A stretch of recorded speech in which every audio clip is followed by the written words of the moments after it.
Good evening, everyone. Good evening, Reena, Suman, Pragati. Good evening, Satish. Good evening, Priyanka, Neetu. Very good evening.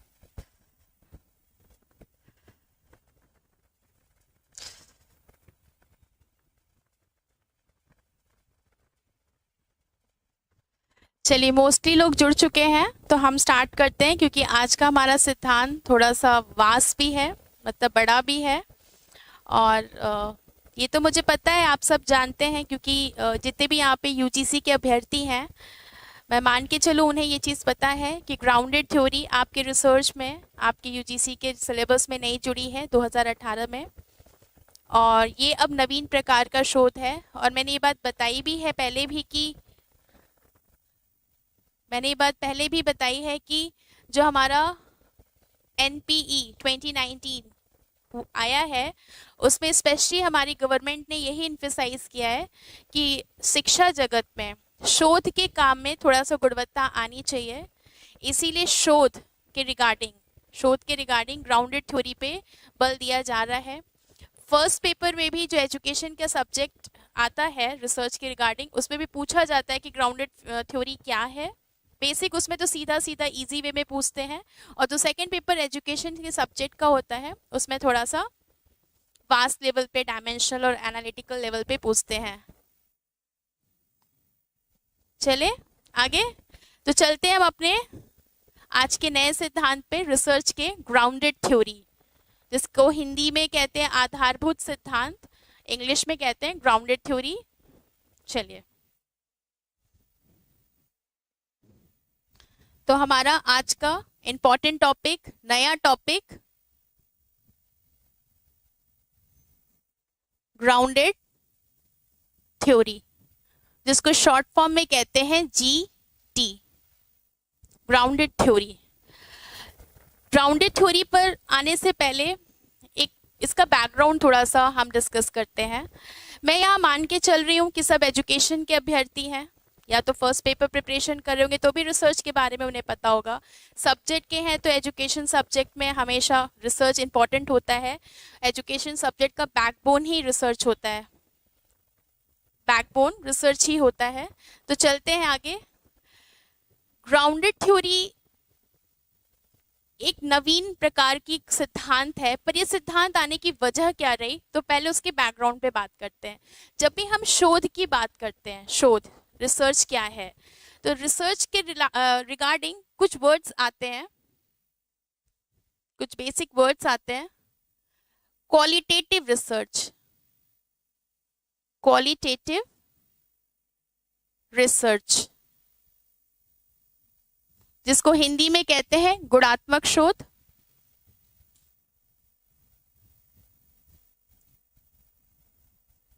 दूसरा नाम है quantitative research,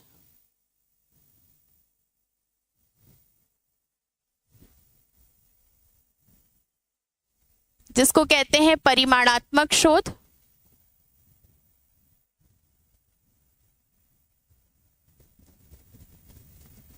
तीसरा है mix method, mix method, जिसको short form में कहते हैं MM। अगर आप लोग सिलेबस के रिगार्डिंग थोड़ा सा सिंसियर हैं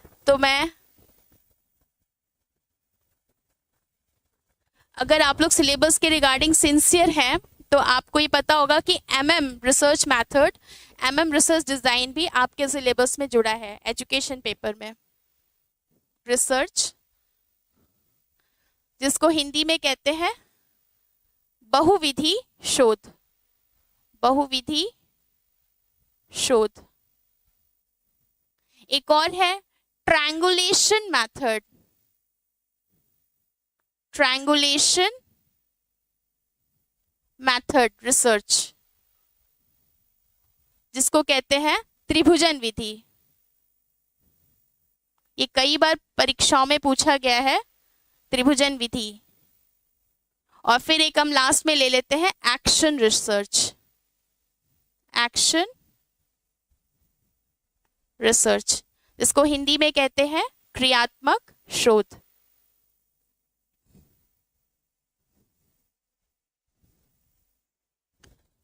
मैं मान के चलती हूं कि आप लोग इस शब्दों से परिचित होंगे, इन सारे ही शब्दों से परिचित होंगे, मैं मान के चल रही हूं।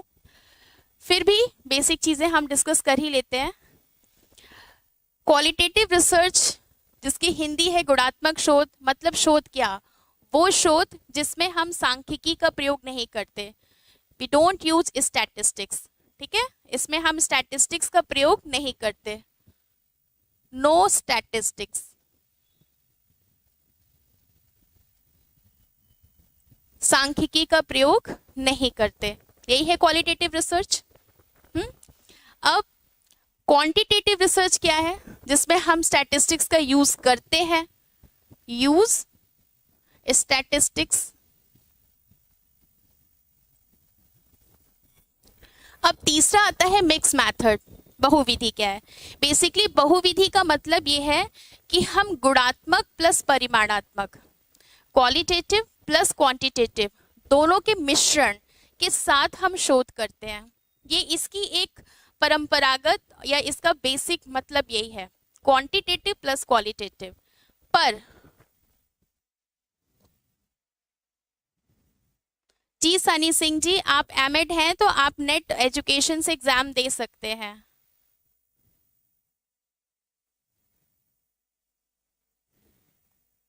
चलिए, हाँ, तो मैं कह रही थी कि मिक्स मेथड रिसर्च में क्या करते हैं, हम क्वालिटेटिव और क्वांटिटेटिव दोनों ही प्रारूप का प्रयोग करते हैं।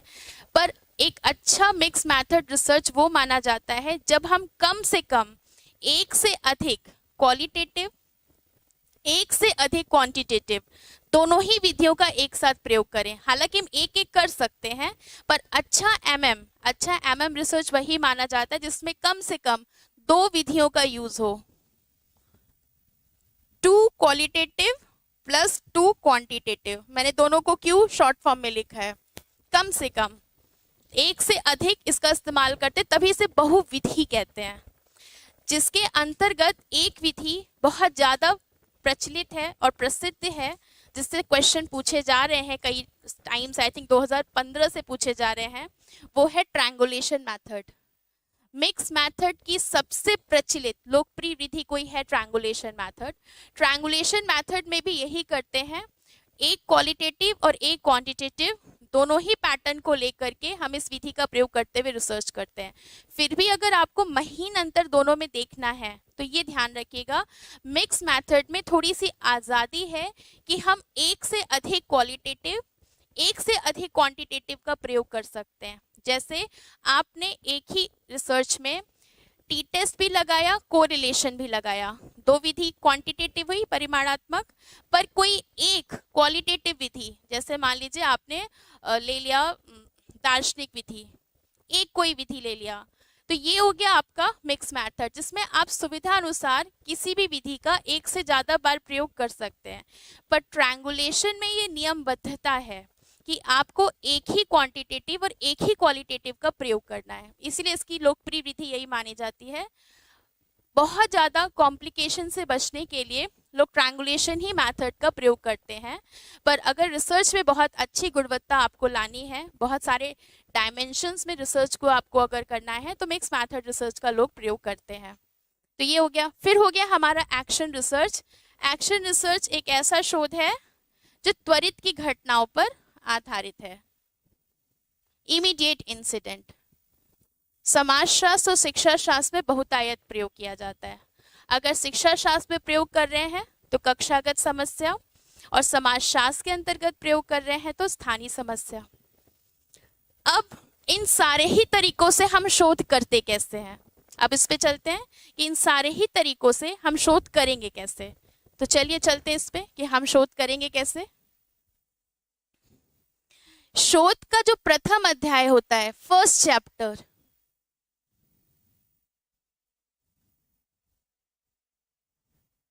प्रथम अध्याय, उसमें क्या करते हैं, जो भी हमारा शोध का टॉपिक होता है, रिसर्च का टॉपिक होता है, उस विषय के बारे में हम,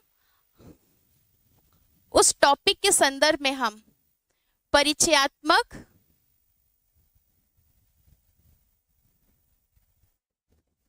परिचयात्मक अभिव्यक्ति करते हैं, जैसे उसका अर्थ लिखेंगे, परिभाषा लिखेंगे, महत्व लिखेंगे, विशेषता बताएंगे, गुण बताएंगे, वर्तमान में उस टॉपिक की क्या उपयोगिता है ये बताएंगे, आपके टॉपिक से ये कितना संबंधित है इसके बारे में बात करेंगे।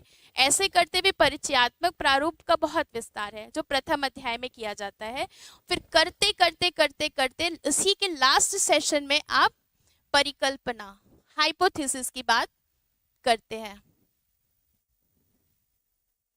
हाइपोथेसिस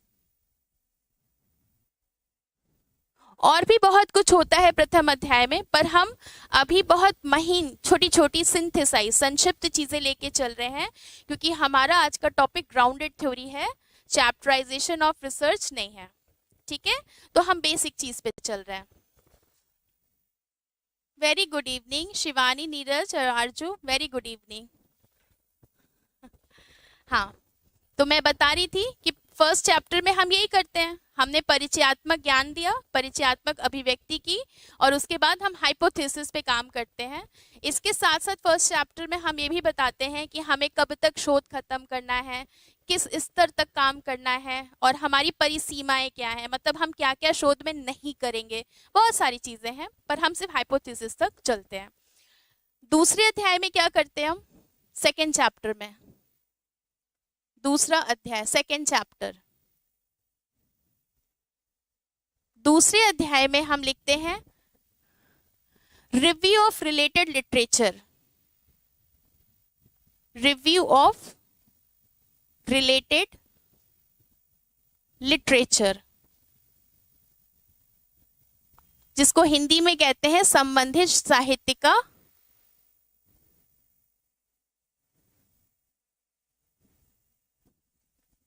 अध्ययन, या एक और हिंदी है समीक्षा, जिसमें हम ये बताते हैं कि रिचा पहले टॉपिक तो पढ़ लो तब बताओ ना क्वेश्चन कैसे आते हैं। हाँ, तो इसमें हम ये बताते हैं कि रिव्यू ऑफ रिलेटेड लिटरेचर में कि आपने जो भी शोध का टॉपिक लिया है उसके रिगार्डिंग अब तक और कितनी रिसर्चेस हो चुकी हैं और किस दिशा में हो चुकी हैं। कहते तो यही हैं, जो वर्तमान एस्पेक्ट है कि किसी भी शोध में अगर आपकी शोध में नवीनता है तो 25 से 30 रिव्यू बहुत हैं, पर फिर भी कभी कभी नहीं। हर्ष शर्मा, मैंने आपको कमेंट देखा, मैंने सबका कमेंट देखा।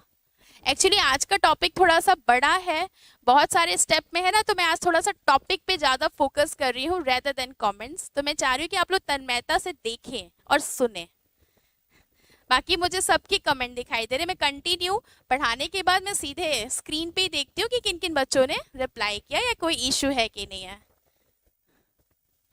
चलिए, हाँ मैं ये बता रही थी, सेकेंड चैप्टर में हम रिव्यू लिखते हैं, और रिव्यू में अच्छा यही माना जाता है कि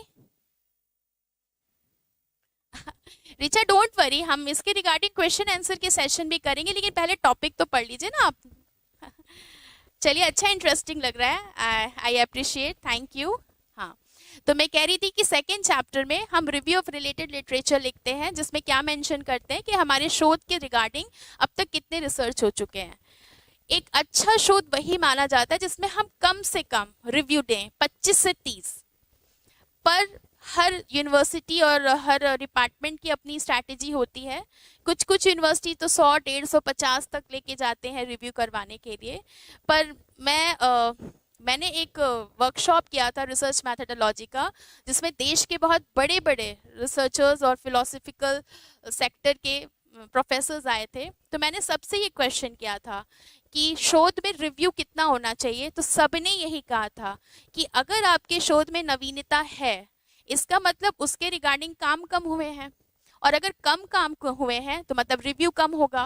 तो जब 25-30 रिव्यू ही आपके शोध के रिगार्डिंग है तो इसका मतलब आपके शोध में नवीनता है। अगर 100, 150, 200, 250 रिव्यू आप दे रहे हो तो इसका मतलब आपके शोध में नया क्या बचा। लेकिन फिर भी ये तो बुद्धिजीवी वर्गों का अपना है, क्योंकि कहते हैं ना कि बहुत सबके अपने अपने व्यूज होते हैं, फिर भी बहुत से यूनिवर्सिटीज और बहुत से डिपार्टमेंट 50 और 150 तक रिव्यू कराते ही कराते हैं।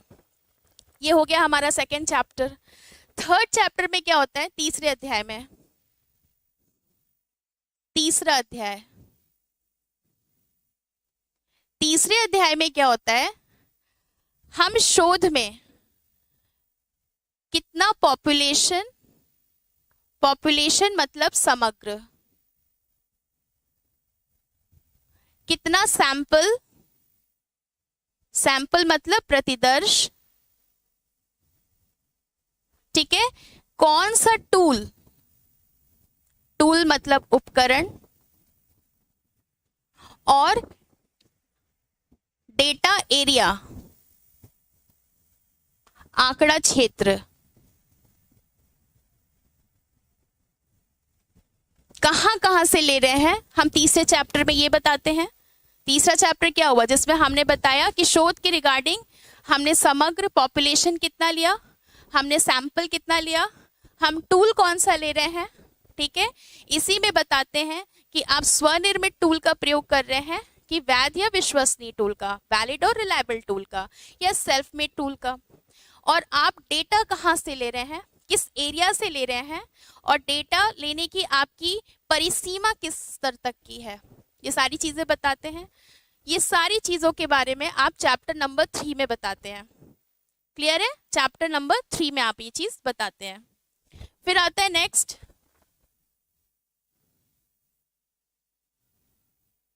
नहीं आप बुद्धि टॉपिक पे रिसर्च कर सकती हैं आराम से।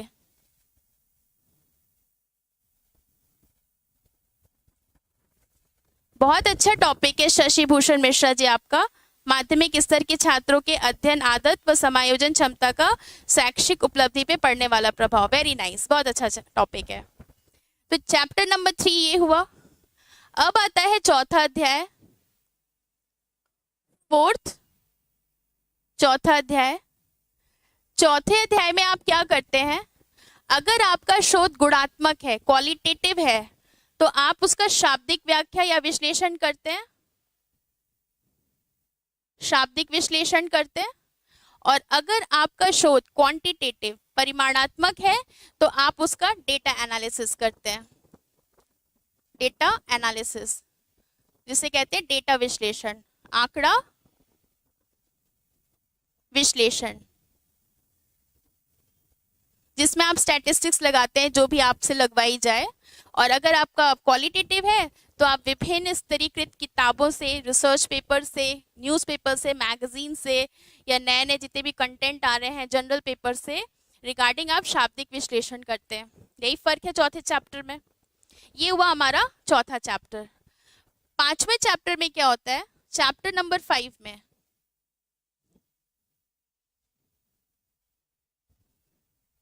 पांचवें चैप्टर में क्या है? आप इसी चीज का जो आपने चौथे चैप्टर में काम किया है उसी चीज का परिणाम की व्याख्या करते हैं, मतलब explanation of result, explanation of result हम पांचवें चैप्टर में यही करते हैं। तो टेक्निकली देखा जाए कि पूरे शोध में एक्चुअल में अगर काम किया जाता है तो चौथे और पांचवें चैप्टर पर ही किया जाता है। ये हमारे देश में होने वाले शोध का एक परंपरागत प्रारूप है जो हमने यहाँ पे डिस्कस किया। क्लियर है? नहीं बेटा आशीष कांजी, मेरा सब्जेक्ट एजुकेशन है, मैं यूजीसी के 10 यूनिट पढ़ाती हूँ। मेरा कोई पर्टिकुलर जॉनर नहीं है कि कोई पर्टिकुलर साइकोलॉजी पढ़ाना एंड ऑल दैट, मैं पूरा एजुकेशन पढ़ाती हूँ। ठीक है?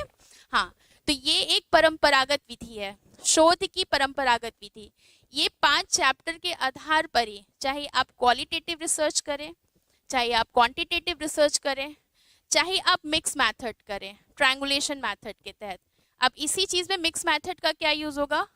आपने तीसरे अध्याय में आप बता देंगे कि आप 2 से अधिक या 1 से अधिक गुणात्मक शोध और 1 या 2 से अधिक परिमाणात्मक शोध प्रारूप का प्रयोग कर रहे हैं। उसी की व्याख्या कर देंगे, उसी के परिणाम की व्याख्या कर देंगे। यही मिक्स मेथड में होगा, जिसमें आपका टूल बढ़ जाता है, उपकरण बढ़ जाते हैं। उपकरण गुणात्मक भी होते हैं, क्वालिटेटिव भी हो जाते हैं, और उपकरण क्वांटिटेटिव भी हो जाते हैं। ठीक है। फिर एक्शन रिसर्च में भी, क्योंकि एक्शन रिसर्च भी क्वालिटेटिव रिसर्च है, वो भी इसी प्रारूप से चलता है। ये है हमारे शोध का एक परंपरागत तरीका, चाहे रिसर्च क्वालिटेटिव हो या क्वांटिटेटिव। इसी चीज को पलट दें, चाहे इंडक्टिव हो चाहे डिडक्टिव। इंडक्टिव मतलब आगमनात्मक, डिडक्टिव मतलब निगमनात्मक। मैं आपको जानकारी के लिए बता दूं, जितने भी वैज्ञानिक शोध होते हैं वो डिडक्टिव होते हैं, निगमनात्मक, और जितने भी सामाजिक शोध या कलात्मक क्षेत्र के शोध होते हैं वो आगमनात्मक होते हैं, इंडक्टिव होते हैं। सबका प्रारूप यही है जो हम यहाँ पे मेंशन कर रहे हैं, एकदम एज इट इज। अब हम आते हैं आपके आज के मूल सिद्धांत पे, जो हमारा टॉपिक है ग्राउंडेड थ्योरी। ग्राउंडेड थ्योरी बिल्कुल ऐसी नहीं होती। मैंने इसीलिए आपको ये चीज बताई थी, इसको बताने का रीजन ही यही था। क्यों? क्योंकि जब तक आपको परंपरागत शोध प्रारूप के बारे में नहीं पता चलेगा, तब तक आप ग्राउंडेड थ्योरी समझेंगे कैसे?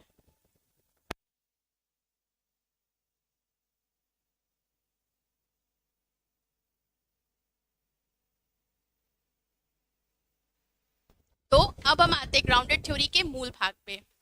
ग्राउंडेड थ्योरी का इन चीजों से कोई संबंध नहीं होता, कोई भी संबंध नहीं होता।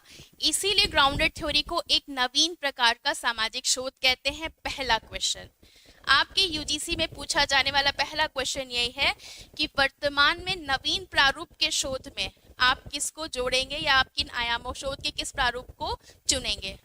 Grounded theory. तब हम पॉइंट टू पॉइंट चलते हैं, चलते हैं।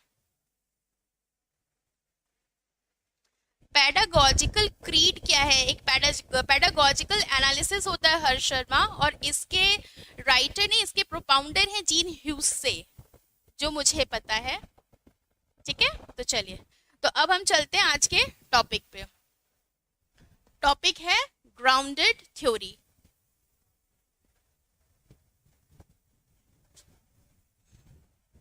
जीटी। जीटी के रिगार्डिंग सबसे पहला पॉइंट यही है कि सामाजिक क्षेत्र में किया जाने वाला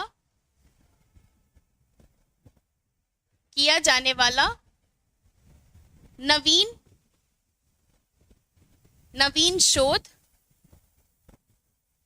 जो सिद्धांत निर्माण का आधार बनता है, जो सिद्धांत निर्माण का आधार बनता है। इस चीज पे गौर कीजिएगा, सिद्धांत निर्माण की बात की है। सिद्धांत निर्माण, थ्योरी फॉर्मुलेशन, थ्योरी बिल्डिंग,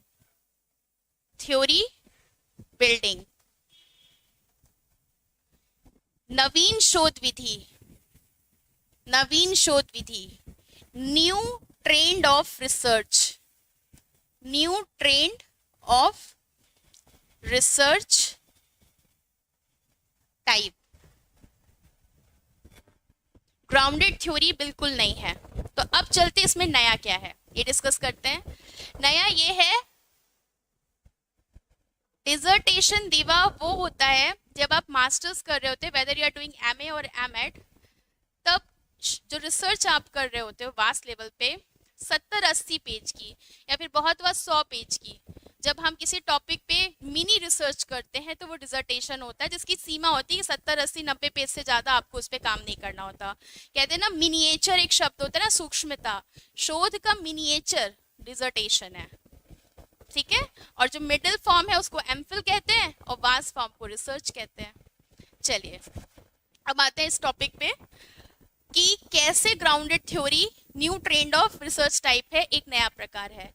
जितने भी परंपरागत शोध होते हैं जिनके बारे में मैंने अभी आपको बताया, qualitative, quantitative, mix method, triangulation, action research, इसके भी अंतर्गत बहुत सारे टाइप आते हैं। आई होप आप सब जानते हैं, historical method, descriptive method, content analysis, case study, historical method, comparative method, exposed method, बहुत सारे अथाह हैं, क्रॉस सेक्शनल, आपका डेवलपमेंटल रिसर्च डिजाइन, बहुत सारे प्रकार, ये सब उसी के अंतर्गत आते हैं।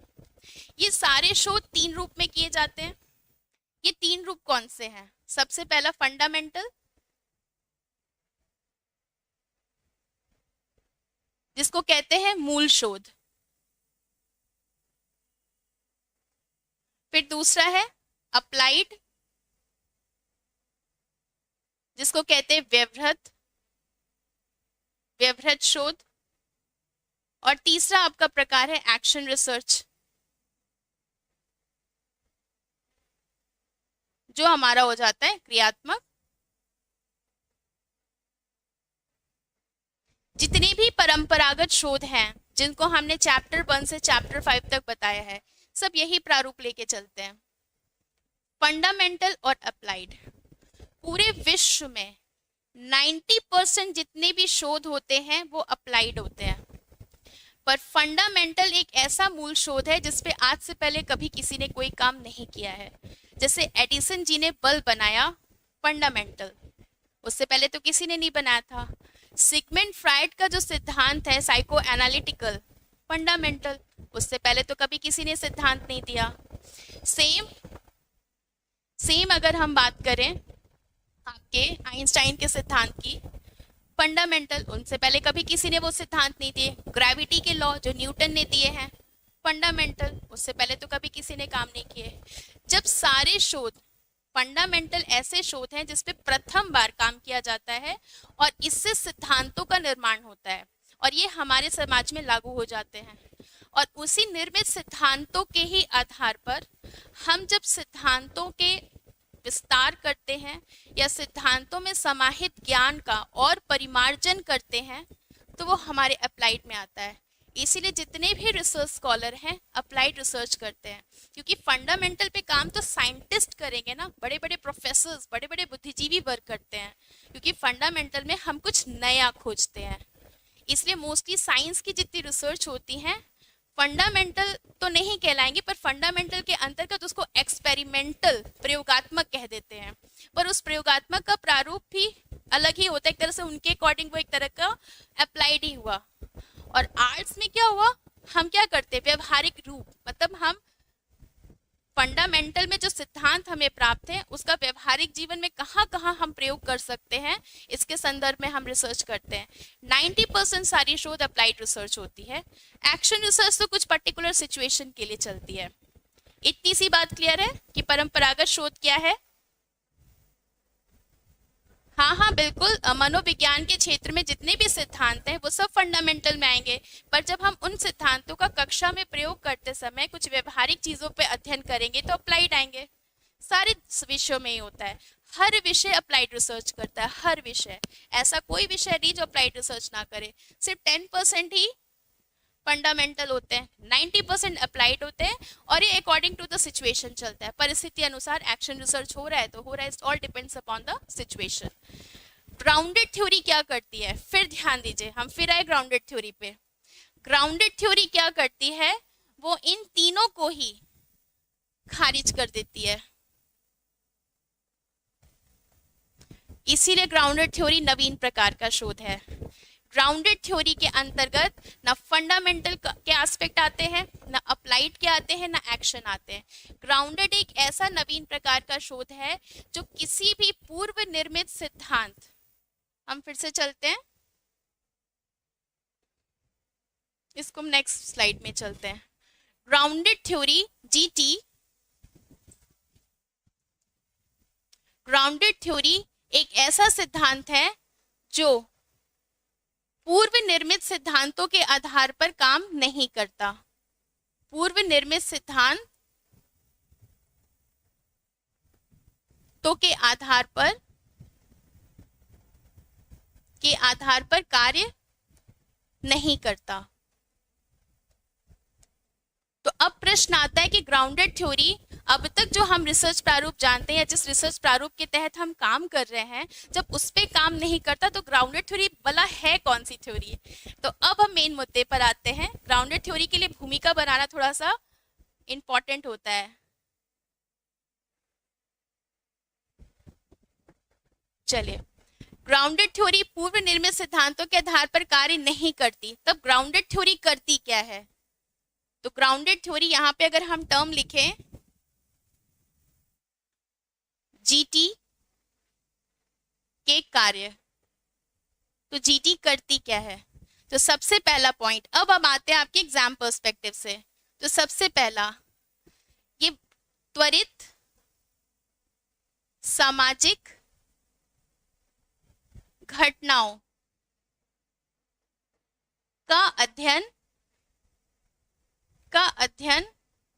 सिद्धांत निर्माण के परिप्रेक्ष्य से करती है। सिद्धांत निर्माण के परिप्रेक्ष्य से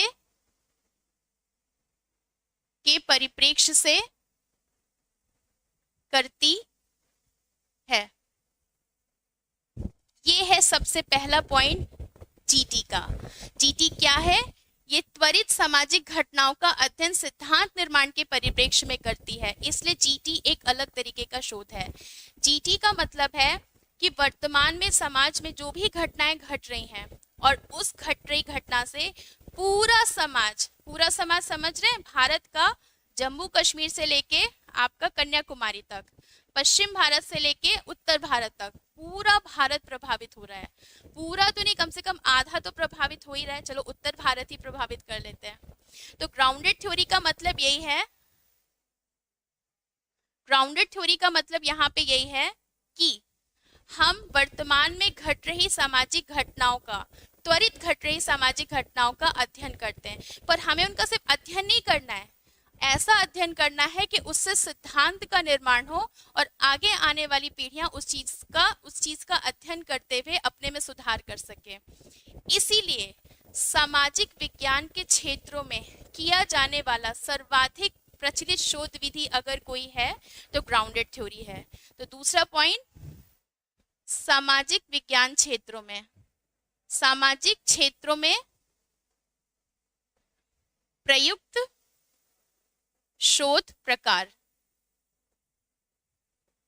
सामाजिक क्षेत्रों में ये शोध प्रकार सबसे ज्यादा यूज होता है। अब मैं आपको एग्जांपल देती हूँ।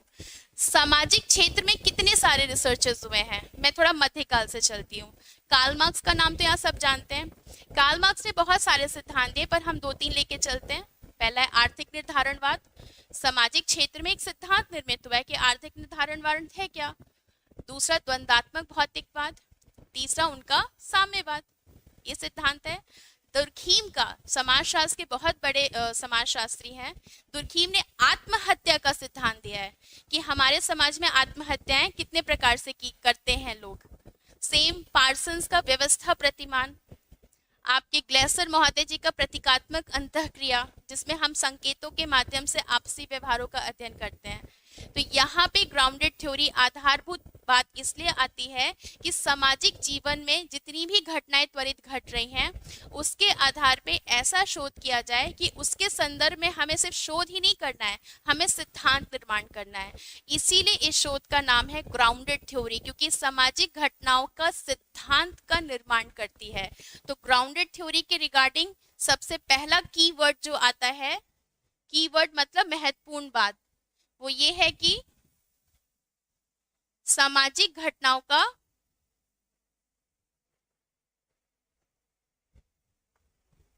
सिद्धांत निर्माण के संदर्भ में अध्ययन करना।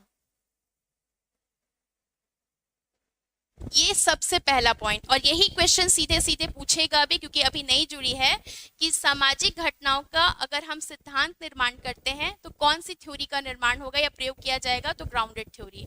ग्राउंडेड थ्योरी के अलावा ऐसा सामाजिक क्षेत्र में कोई भी शोध नहीं है जो सिद्धांत निर्माण करे। ध्यान दीजिएगा, शोध करना एक अलग बात है, पर उस शोध के आधार पर सिद्धांतों का निर्माण करना एक अलग बात है। जैसे आज अगर आप ले लें कि बेरोजगारी की वजह से लोग आत्महत्या कर रहे हैं, तो आप उसमें दुर्खीम जी के आत्महत्या के कई सारे प्रकार में से एक प्रकार तो लिखेंगे, उन्होंने भी बेरोजगारी बताई है। तो आपने अपना क्या किया? कुछ नहीं किया, पर आपको यहाँ पे अपनी एक नई बात रखनी है, पुरानी किसी की कही गई बात इस शोध में आपको व्यक्त नहीं करनी है। हुआ ना कठिन काम, इसलिए ग्राउंडेड थ्योरी करने से लोग बचते हैं, क्योंकि एकदम से नया हम करेंगे क्या। इतनी सी बात क्लियर है, इसमें तो किसी को कोई डाउट नहीं है?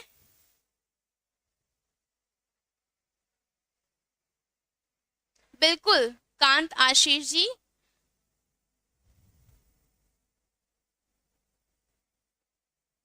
जी बिल्कुल।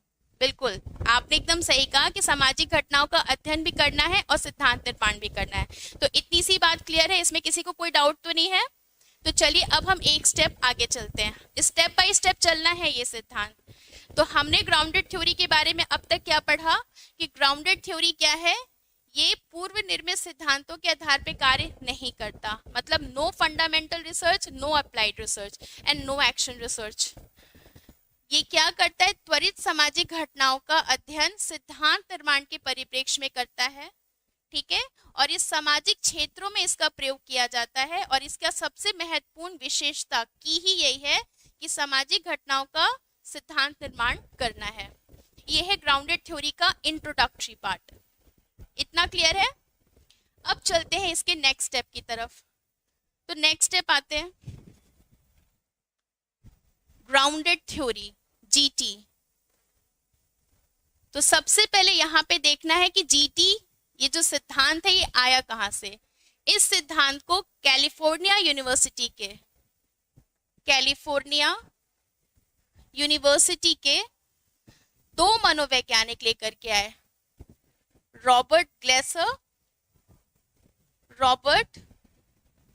ग्लेसर, जिसकी इनको हिंदी में ऐसे लिखते ग्लेसर,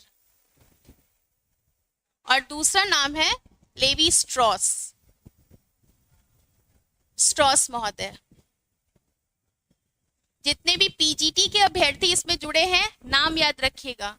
और ये सिद्धांत आया था 1967 में।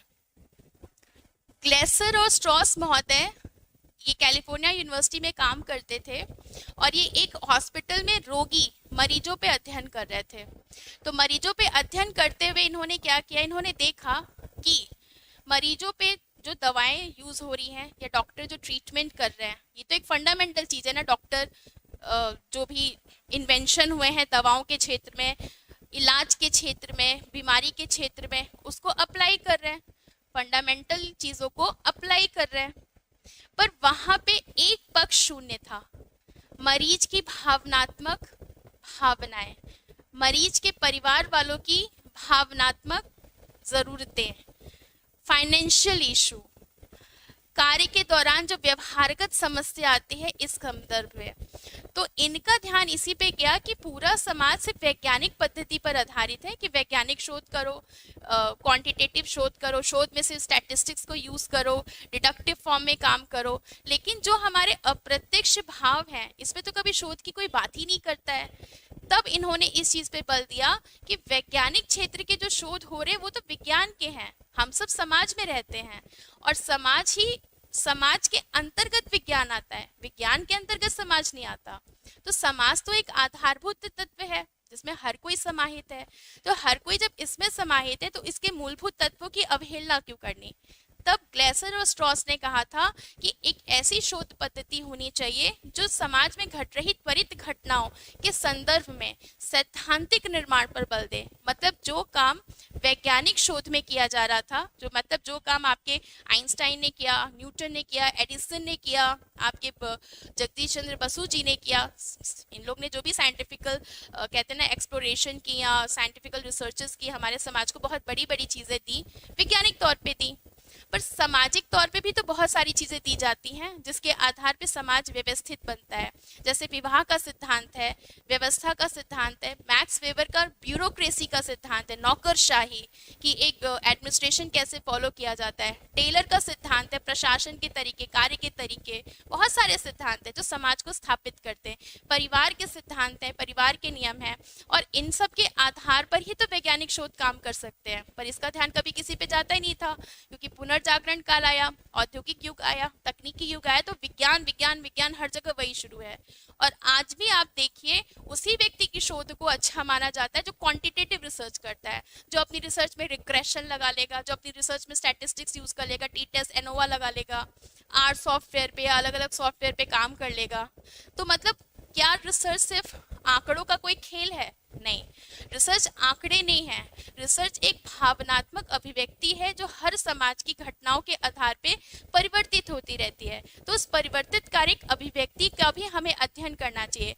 तो हमें सिर्फ समीक्षात्मक अध्ययन नहीं करना चाहिए, हमें इस संदर्भ में अध्ययन करना चाहिए कि लोग उस चीज को समझें, उस चीज को माने, उस चीज पर विश्वास करें, उसके संदर्भ में मानकों को स्वीकार करें। और ये कब होगा? जब सिद्धांत का निर्माण होगा।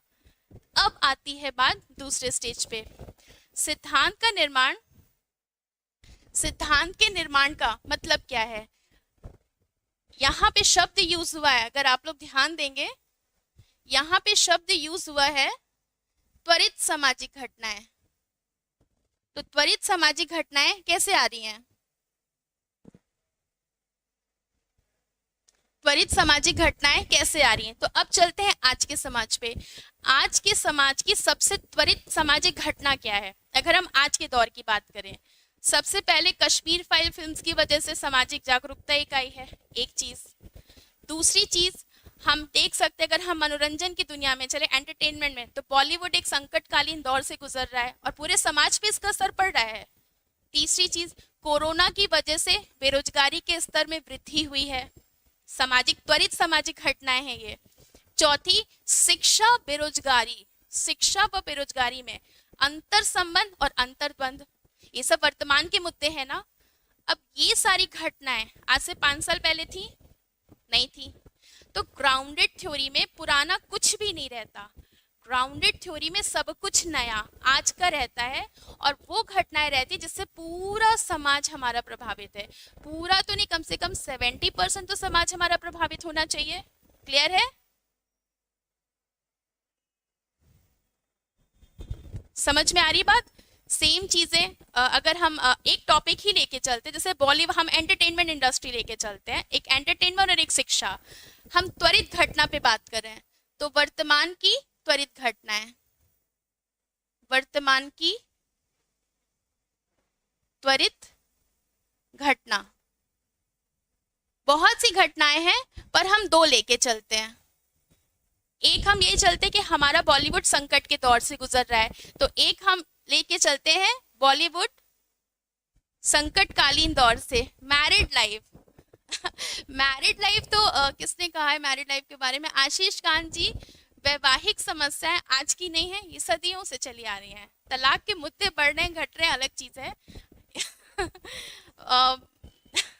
देखो, मैं कह सकती हूँ कि जो वैवाहिक समस्याएं हैं, लिव इन रिलेशनशिप वाली समस्या, तलाक वाली जो समस्याएं हैं, ये सारी ये सामाजिक मुद्दे नहीं है, ये कुछ सामाजिक समस्याएं हैं, और ये त्वरित घटनाएं नहीं है। बेटा ध्यान देना, ये त्वरित घटनाएं नहीं है जिससे पूरा समाज प्रभावित हो, तो ये नहीं आएगा इसमें। डाइवोर्स सबसे ज्यादा, डाइवोर्स तो 1990 जब से इंडस्ट्रियलाइजेशन आया है, 1990 के बाद से महिला जागरूकता आई, तब से शुरू हो गया है, एक नॉर्मल बात है। हाँ, तो मैं चलती हूँ वर्तमान की घटनाएं। तो सबसे पहली घटना यही लेते हैं, बॉलीवुड का संकटकालीन दौर, और दूसरा एक शिक्षा की समस्या ले लेते हैं। शिक्षा में कह सकते हैं शिक्षा, क्योंकि इस समय बेरोजगारी की प्रॉब्लम बहुत बड़ी है, शिक्षा व बेरोजगारी, अंतर्द्वंद व अंतर संबंध। ठीक है, ये 2 टॉपिक हमने लिया। अब आप एक बात देखिए, ये दोनों ही घटनाएं आज से 5 साल पहले तक नहीं थी, क्योंकि 2017-18 के बाद से बेरोजगारी के मुद्दे पे बात होनी शुरू हुई थी सबसे ज्यादा, क्योंकि बेरोजगारी का दौर इस समय बहुत, वैकेंसीज बहुत कम आ रही हैं, एक चीज। और दूसरी चीज, इस समय बॉलीवुड संकटकालीन दौर से गुजर रहा है, लोग वहाँ की मूवीज देखना पसंद नहीं कर रहे हैं, साउथ की फिल्म्स देख ले रहे हैं पर बॉलीवुड की नहीं देखना पसंद कर रहे हैं। इतने सारे केसेस हुए हैं बॉलीवुड के रिगार्डिंग, तो लोगों की एक अनिच्छा उसके प्रति आई है। तो क्या इन दोनों के रिगार्डिंग, इन दोनों टॉपिक के रिगार्डिंग हमारे पास कुछ पूर्व में कुछ है, कोई डेटा है पूर्व के रिगार्डिंग, कोई इंफॉर्मेशन है? नहीं। अब ग्राउंडेड थ्योरी की एक विशेषता बनकर आई, इस शोध में पूर्व निर्मित कोई भी मानक, पूर्व निर्मित कोई भी, इस शोध में जीटी की विशेषता, जीटी की विशेषता सबसे पहली पहली कि पूर्व निर्मित मानक नहीं होते, पूर्व निर्मित मानक नहीं होते, पहली विशेषता। दूसरी, पूर्व में इससे संबंधित कोई घटना भी घटी नहीं होती है, पूर्व घटना का अभाव भी होता है, पूर्व में घटना का अभाव मतलब ऐसी कोई घटना घटी भी नहीं होती क्योंकि ये एकदम नहीं है, त्वरित है। ग्राउंडेड थ्योरी की सबसे बड़ी विशेषता है कि त्वरित सामाजिक घटना पर आधारित है, पूर्व के रिगार्डिंग नहीं है।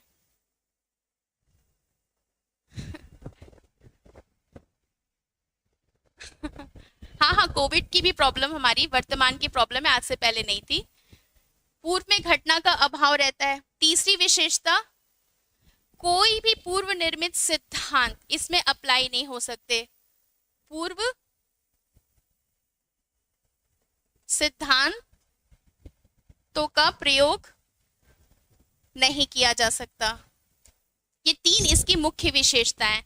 अब खुद सोचिए, कुछ भी पहले का नहीं है तो आप शोध करोगे कैसे, क्योंकि शोध के पहले अध्याय में क्या था, अगर हम इस पे चले, जो हमारा परंपरागत शोध है, परंपरागत शोध है, तो पहले में क्या था, हम परिचयात्मक देते हैं। अब परिचयात्मक में आप दोगे क्या जब पहले का कुछ मेंशन नहीं है।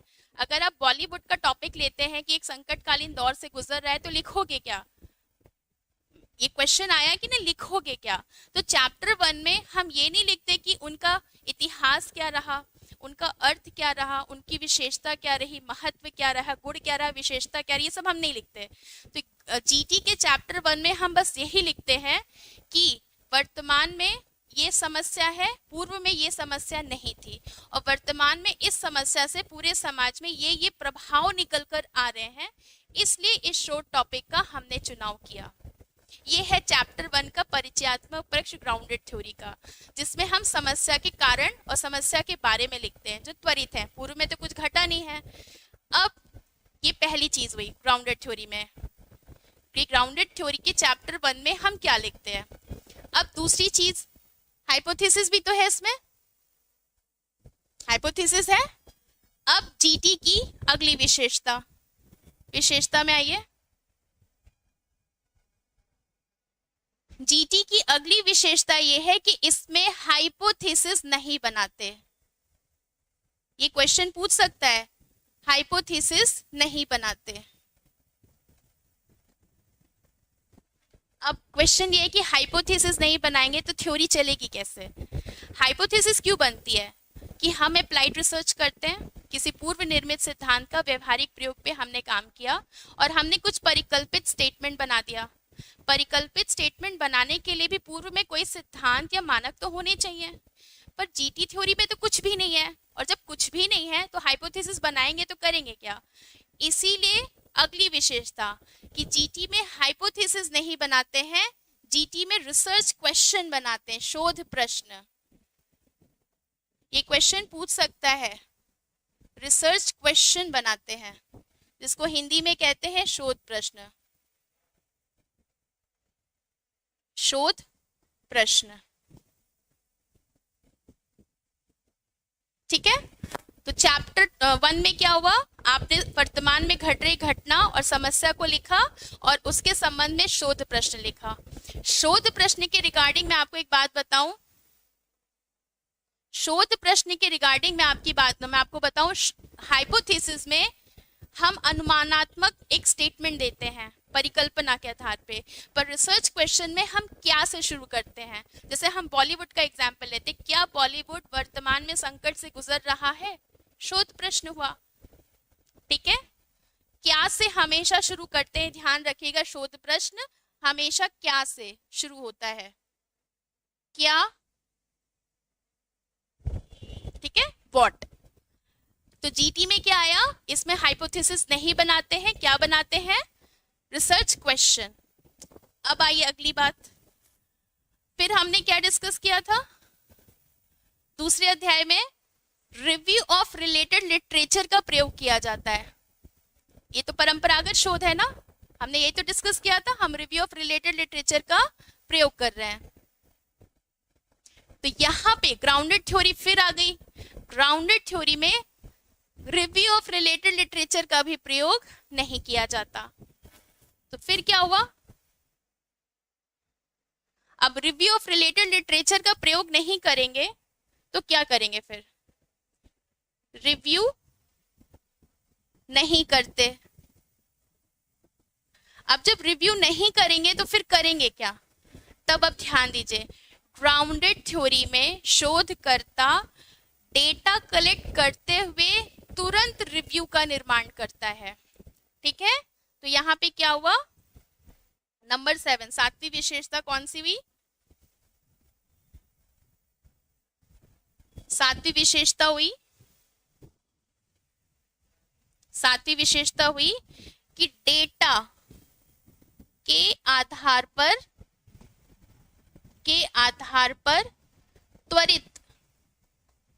त्वरित रिव्यू का निर्माण किया जाता है।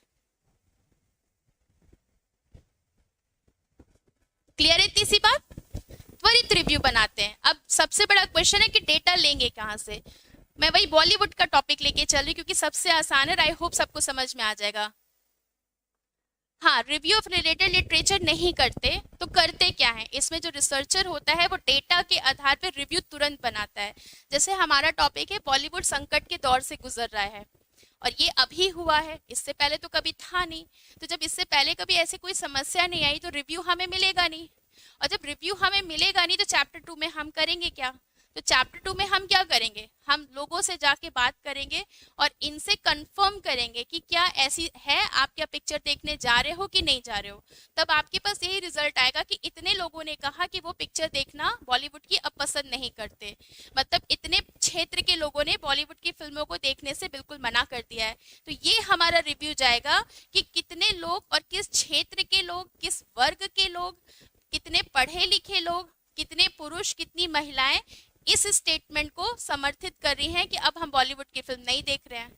ये हमारा यहाँ पे रिव्यू बनेगा। तो ध्यान दीजिएगा, दूसरा क्वेश्चन जीटी के रिगार्डिंग है कि रिव्यू ऑफ रिलेटेड लिटरेचर इसमें नहीं होता, इसमें रिसर्चर डेटा के आधार पे रिव्यू ऑफ रिलेटेड लिटरेचर का निर्माण तुरंत करता है। क्लियर है इतनी सी बात।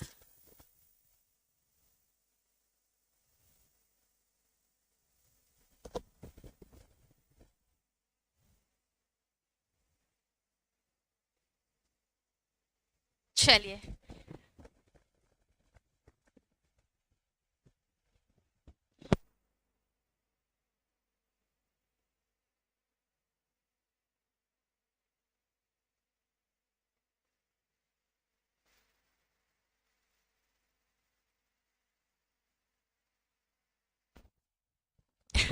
चलिए इतनी सी बात क्लियर है। काशु प्रजापति जी, आपको रिप्लाई मिल रहा है।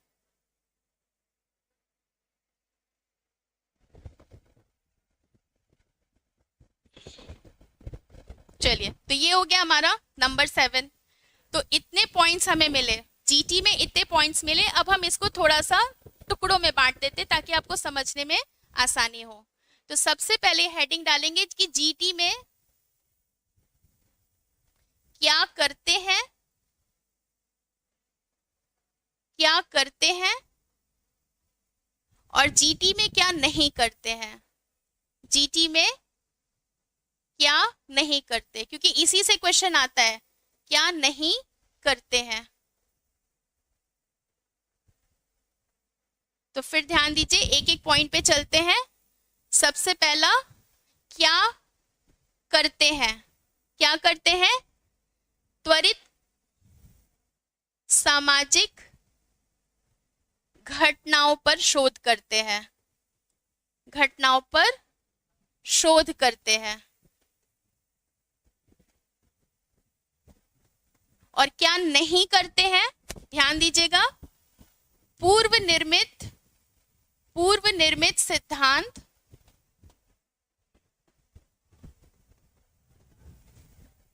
पर शोध नहीं करते। ठीक है, दूसरा पॉइंट क्या हुआ, क्या करते हैं, इसमें रिसर्च क्वेश्चन बनाते हैं, रिसर्च क्वेश्चन बनाते हैं, ठीक है। क्या नहीं करते हैं, हाइपोथेसिस का प्रयोग नहीं करते, हाइपोथेसिस का प्रयोग नहीं करते। तीसरा, क्या करते हैं, डेटा के आधार पर, डेटा के आधार पर त्वरित रिव्यू का निर्माण करते हैं, त्वरित रिव्यू बनाते हैं, त्वरित रिव्यू बनाते हैं। और यहां पे क्या कर रहे हैं, रिव्यू ऑफ रिलेटेड लिटरेचर का प्रयोग नहीं करते, पूर्व निर्मित रिव्यू नहीं लेते।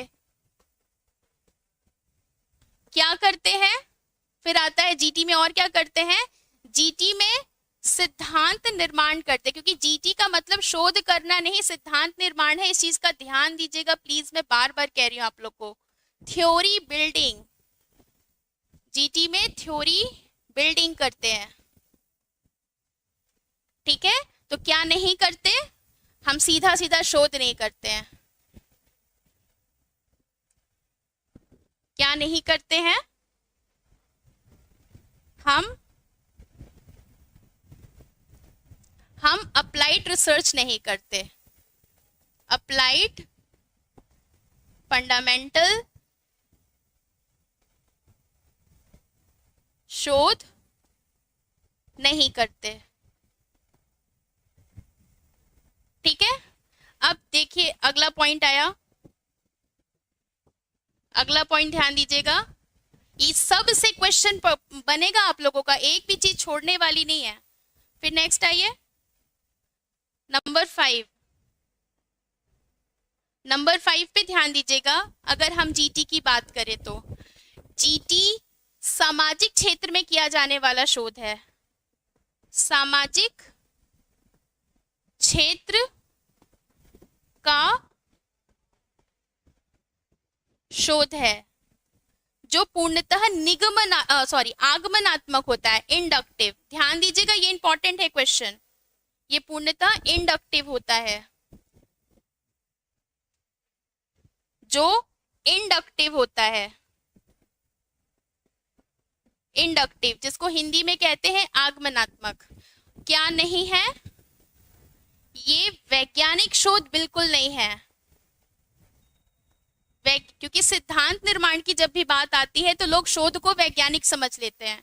शोध यहाँ पे समाज के सिद्धांतों का निर्माण हो रहा है, जिसका विज्ञान से कोई संबंध नहीं है, इसलिए ये वैज्ञानिक शोध नहीं है। अतः ये पूरी ये डिडक्टिव मेथड का विरोध करता है, निगमनात्मक विधि का विरोध करता है, ये डिडक्टिव भी नहीं है।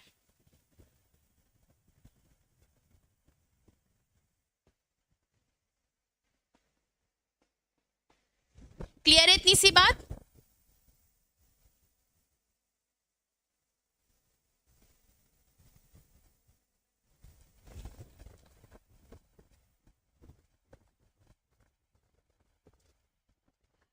मैम प्लीज सारी क्लासेस नंबर वाइज डाल दीजिए। ओके बेटा, डल जाएगी, डोंट वरी।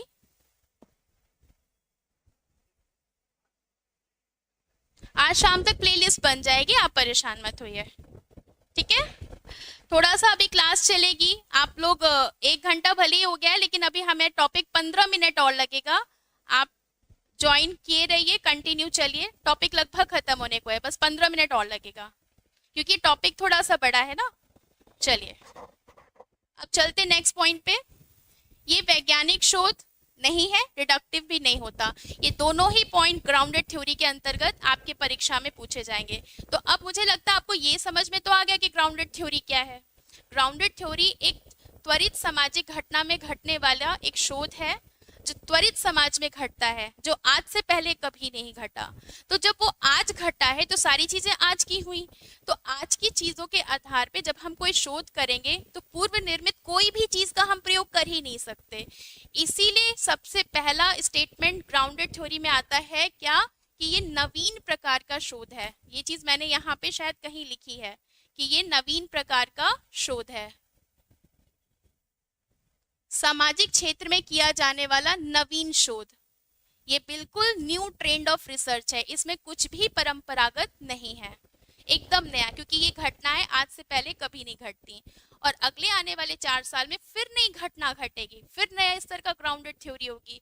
तो रॉबर्ट ग्लेसर और लेवी स्ट्रॉस ने यही कहा था कि वर्तमान में जो भी घटनाएं सामाजिक स्तर पर घटती हैं जिससे पूरा समाज प्रभावित होता है, हमें उसके संदर्भ में शोध करना चाहिए और सिद्धांत बनाना चाहिए ताकि आगे आने वाली पीढ़ियां उस चीज से सबक ले सकें। अब आप खुद सोचिए 1990 में कश्मीरी पंडितों का जो भी इश्यू हुआ था, उनके साथ जो भी ब्रूटैलिटी हुई थी, उस समय अगर ग्राउंडेड थ्योरी का यूज किया जाता तो शायद ऐसी कोई घटना किसी और देश या समाज में नहीं होती। सेम यही चीज अगर हम बात करें, कोविड आया, हम कोविड के रिगार्डिंग अगर रिसर्च करें कि पूरे विश्व को और समाज को बहुत बड़े स्तर की महामारी से बचाना हो तो क्या रोकथाम पहले से कर सकते हैं। तो इसके संदर्भ में अगर कोई सिद्धांत बनेगा तो आने वाले समय में कोई बहुत बड़ी महामारी फिर आई तो हम रोकथाम पहले से कर सकते हैं कि नहीं।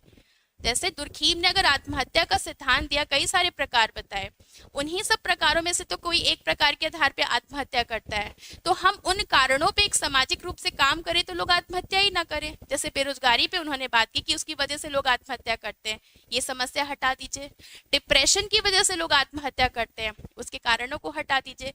समाज हमेशा प्रेरित करता है आत्महत्या के लिए, तो समाज को दोषी बना दीजिए। तो सिद्धांत के आधार पे आने वाली पीढ़ी घटनाओं के पुनरावृत्ति से बच जाएगी और जो पुनरावृत्ति घटनाओं की होगी तो उसका रोकथाम हो जाएगा।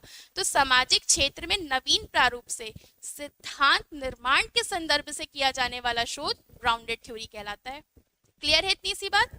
तो ये तो बेसिक चीज था, एकदम बेसिक चीज। अब आते हैं, अब ये सिद्धांत करेंगे कैसे। हमने तो ये डिस्कस कर लिया इसमें क्या करते हैं क्या नहीं करते, ग्राउंडेड थ्योरी में तो क्लियर डिस्कस कर लिया क्या करते हैं क्या नहीं करते हैं। अब हम ग्राउंडेड थ्योरी के आधार पर रिसर्च करने जा रहे हैं। तो रिसर्च के स्टेप है, आपके यूजीसी में स्टेप पूछा है ना, तो अब उस स्टेप पे चलते हैं। चलिए स्टेप पे चलते हैं।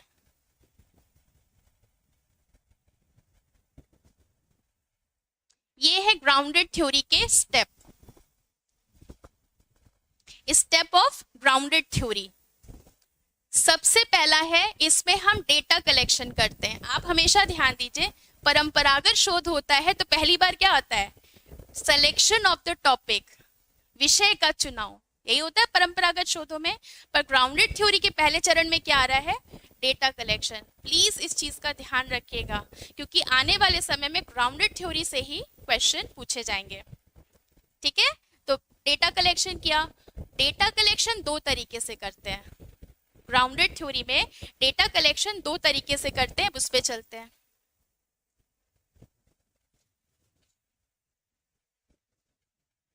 पहला, रिव्यू प्राप्त करने के लिए,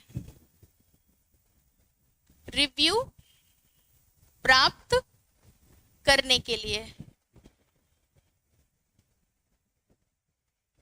ताकि हम सेकेंड चैप्टर में रिव्यू लिख सके ना, तो पहला डेटा हम इसी आधार पे कलेक्ट करते हैं, रिव्यू प्राप्त करते हैं। दूसरा, हम क्यों डेटा कलेक्ट करते हैं, डेटा कलेक्ट करते ताकि उसके आधार पे हम शोध कर सकें। शोध करने के लिए दूसरे डेटा का कारण है रिसर्च क्वेश्चन, जिसको हिंदी में कहते हैं शोध प्रश्न।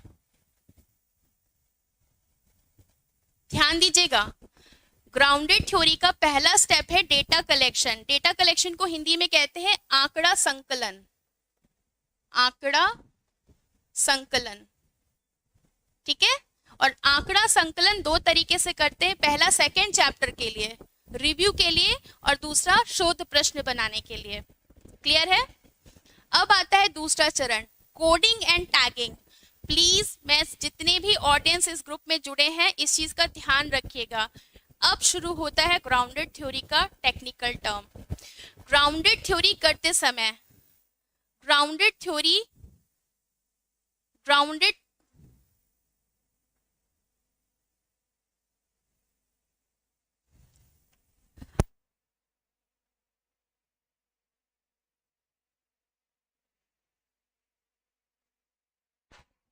चलिए, ग्राउंडेड थ्योरी का दूसरा चरण है कोडिंग।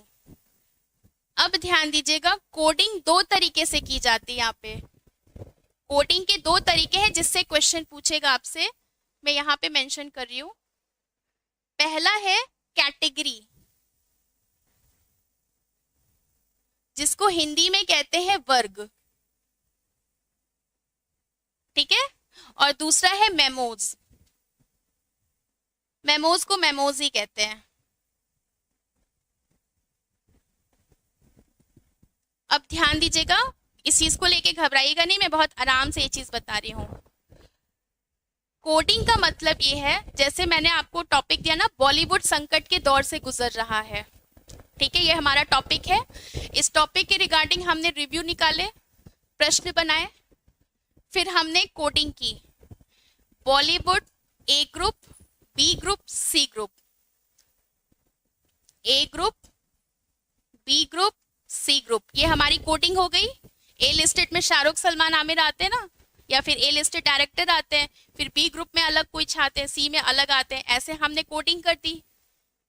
कैटेगरी में क्या करेंगे, ए ग्रुप में ही जैसे कैटेगरी हमने ए बनाई, तो ए में भी हम कुछ वर्ग बना लेंगे, जैसे रोमांटिक फिल्म करने वाले, फिर हॉरर फिल्म करने वाले, और फिर फाइटिंग, जो लड़ाई झगड़े वाली फिल्में बनाते हैं जैसे अनुराग बासु वगैरह, फाइटिंग करने वाले। ये कैटेगरी बन गई कि बॉलीवुड अगर अब फिल्म, अगर एक दर्शक के रूप में अभी हम फिल्में देखने जा रहे हैं तो कौन सी फिल्मों को प्राथमिकता दे रहे हैं, किसकी फिल्मों को प्राथमिकता नहीं दे रहे हैं, किस एक्टर या एक्ट्रेसेस को प्राथमिकता दे रहे हैं, किसको नहीं दे रहे हैं, इसके संदर्भ में कोड और कोडिंग करते हैं और कैटेगरी बनाते हैं। मेमोज का मतलब है जो भी घटना घट रही है, बहुत ध्यान से सुनिएगा, जो भी घटना घटती है उसकी चरणबद्ध चरण, मिनट दर मिनट, क्षण क्षण का अंकन करना, मिनट दर मिनट का अंकन या रिकॉर्डिंग करना, या रिकॉर्डिंग करना, इसी को मेमोज कहते हैं। रिकॉर्डिंग इज वेरी इंपॉर्टेंट, ठीक है। ग्राउंडेड थ्योरी इन्हीं दो चीजों की वजह से परंपरागत शोधों से बिल्कुल अलग हट जाती है, इसीलिए ग्राउंडेड थ्योरी ज्यादा इंपॉर्टेंट आज के समय में मानी गई है।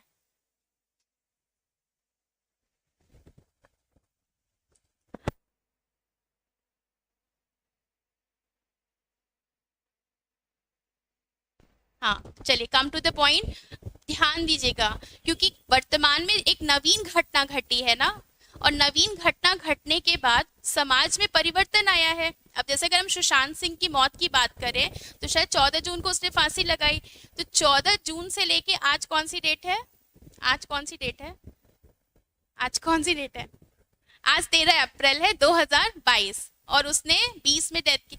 तो 14 जून 2020 से 13 अप्रैल 2022 तक हर हर दिन क्या क्या हुआ, कैसे कैसे परिवर्तन आए लोगों में, दर्शकों में, चीजों में, सीबीआई केसेस में, जनता में, पिक्चर देखने के प्रारूप में, एक एक चीज की कोडिंग करना, एक एक चीज को रिकॉर्ड करना मेमोज कहलाता है।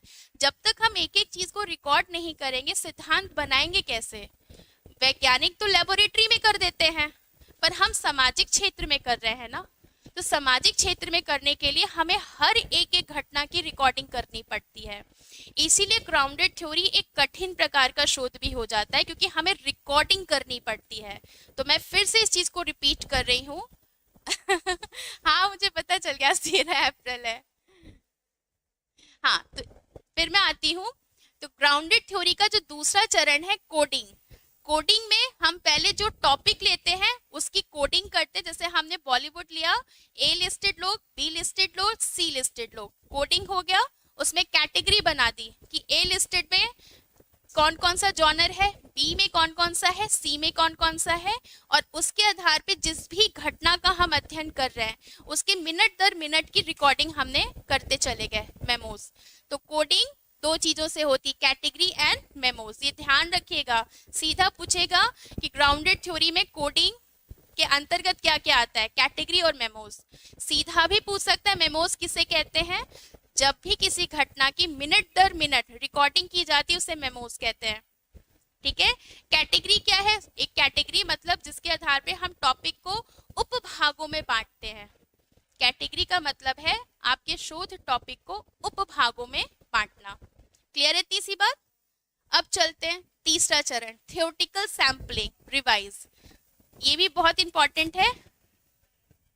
आपने डेटा में जो लिया, कैटेगरी और मेमोज से जो ज्ञान प्राप्त किया, फिर से बोल रही हूं, डेटा में जो संकलित किया और कोडिंग में कैटेगरी और मेमोज से जो ज्ञान प्राप्त किया, उसके आधार पर आप क्या करेंगे, आंकड़ों का दोहराव, आंकड़ों का दोहराव जिसको कहते हैं रिपीटेशन, रिपीटेशन ऑफ डाटा। ये भी ग्राउंडेड थ्योरी की अगली महत्वपूर्ण विशेषताओं में से एक हो गया। क्या, ग्राउंडेड थ्योरी में हम डेटा का बार बार पुनरावृत्ति रूप से दोहराव करते रहते हैं, और ये परंपरागत शोध में नहीं होता। परंपरागत शोध में आपने एक बार डेटा ले लिया, उस पर रिसर्च कर दी, रिजल्ट आ गया, बात खत्म। पर ग्राउंडेड थ्योरी में आप जो डेटा लेते हैं बार बार उसको संशोधित करते जाते हैं। मतलब बार बार संशोधन का यहाँ पे मतलब है कि बार बार संशोधन का मतलब है कि आपने एक बड़ा एरिया लिया, पूरे डेटा लिए, उसके बाद फिर उसको छोटा किया, फिर छोटा किया, फिर छोटा किया, फिर छोटा किया, फिर फाइनल इस लेवल पे आकर के आप इस चीज को स्थापित करते कि यहाँ से लेके यहाँ तक सबने एक ही बात की है। मतलब हमें अब ये बात मान लेनी चाहिए कि ये समस्या वर्तमान में चल रही है, और सिद्धांत का निर्माण हो गया। सिद्धांत का निर्माण सामाजिक क्षेत्र में करने का मतलब ही यही है कि आप विस्तार से डेटा लेते हुए उसको छोटा करते जाते हैं, और बात आके वहीं पे साबित हो जाती है कि सबने लगभग वही बात कही है। मतलब हम इसको सिद्धांत का नाम अब दे सकते हैं। तो ये चीज हो गई।